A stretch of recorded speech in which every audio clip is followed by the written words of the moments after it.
Colossians 3:16. Let the word of Christ dwell in you richly. Teach and admonish one another in all wisdom, and with gratitude in your hearts sing psalms, hymns, and spiritual songs to God. സങ്കീർത്തനങ്ങളാലും സ്തുതികളാലും ആത്മീക ഗീതങ്ങളാലും തമ്മിൽ പഠിപ്പിച്ചും ബുദ്ധി ഉപദേശിച്ചും നന്ദിയോടെ നിങ്ങളുടെ ഹൃദയങ്ങളിൽ ദൈവത്തിന് പാടിയും ഇങ്ങനെ ക്രിസ്തുവിൻ്റെ വചനം ഐശ്വര്യമായി സകല ജ്ഞാനത്തോടും കൂടെ നിങ്ങളിൽ വസിക്കട്ടെ.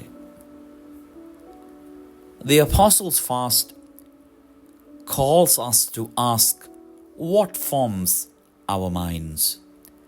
നമ്മുടെ മനസ്സിനെ രൂപപ്പെടുത്തുന്നത് എന്താണ്? Each church service we are given treasures, the scriptures, the prayers, the Holy Eucharist. നമ്മുടെ എല്ലാ ആരാധനകളിലും നമുക്ക് നിധി നൽകപ്പെടുന്നുണ്ട്. വിശുദ്ധ സുവിശേഷം, പ്രാർത്ഥനകൾ, നമ്മുടെ കർത്താവിൻ്റെ തിരുശരീര രക്തങ്ങൾ. But what happens when we leave the church? എന്നാൽ ദേവാലയത്തിൽ നിന്ന് നാം മടങ്ങി വരുമ്പോൾ നമുക്ക് എന്താണ് സംഭവിക്കുന്നത്? Do we carry the word into Monday's decisions, Tuesday's activities, Friday's weariness? എന്നാൽ ആഴ്ചയിലുള്ള നമ്മുടെ പ്രവർത്തനങ്ങളിൽ എത്രമാത്രം ദൈവവും ദൈവവചനത്തിൻ്റെയും സാന്നിധ്യമുണ്ട്? Sunday is not the end, it is the beginning. The liturgy is not a ritual, it is a formation.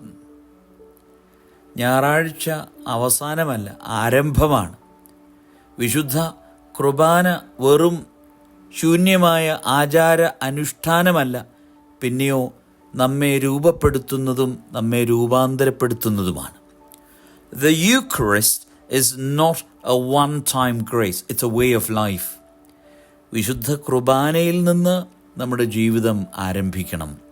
If Christ feeds us with his body and blood, how can we not live in a way that reflects that nourishment?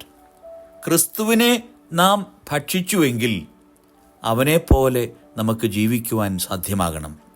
The fast invites us to consistency. What we sing in church should echo in our speech. നാം ദേവാലയത്തിൽ പാടുന്നത്, നാം ദേവാലയത്തിൽ നിന്ന് ഇറങ്ങിച്ചെല്ലുമ്പോൾ നമ്മുടെ സംസാരങ്ങളിൽ അത് അനുഭവമാകണം. What we receive in the chalice should transform how we receive others. തിരുശരീര രക്തങ്ങൾ അനുഭവിക്കുന്നുവെങ്കിൽ മറ്റുള്ളവരെ അതുപോലെ സ്വീകരിക്കുവാൻ നമുക്ക് കഴിയണം. Abba Agathon says, quote, "The monk, when he eats or drinks or does anything, should always remember the Lord and keep silence," end quote. The goal is not to leave Jesus at the church door, but to walk out carrying him in every word, thought and act. ദേവാലയത്തിൽ നിന്ന് മടങ്ങിപ്പോകുമ്പോൾ ക്രിസ്തുവിനെ ദേവാലയത്തിൻ്റെ വാതിക്കൽ വെച്ചിട്ട് പോകുവാനല്ല, പിന്നെയോ നമ്മുടെ വാക്കുകളിലും ചിന്തകളിലും കർമ്മങ്ങളിലും ക്രിസ്തു ഉണ്ടാകണം. നമുക്ക് പ്രാർത്ഥിക്കാം.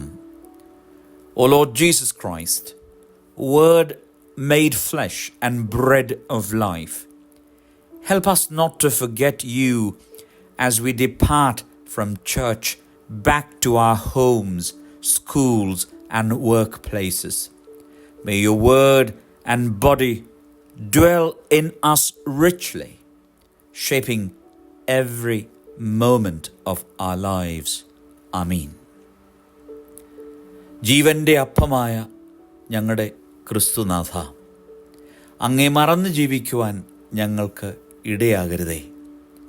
അങ്ങയുടെ വചനവും അങ്ങയുടെ തിരുശരീര രക്തങ്ങളും ഞങ്ങളിൽ വസിച്ച് അത് മുഖാന്തരം ഞങ്ങളുടെ ജീവിതങ്ങൾ രൂപപ്പെട്ട് രൂപാന്തരപ്പെട്ട് മറ്റുള്ളവർക്ക് അങ്ങയുടെ സാന്നിധ്യമായി തീരുവാൻ ഇടയാകണമേ. അതിന് ദൈവത്തിൻ്റെ പരിശുദ്ധാത്മാവ് നമ്മെ ശക്തീകരിക്കട്ടെ. ദൈവം അനുഗ്രഹിക്കട്ടെ.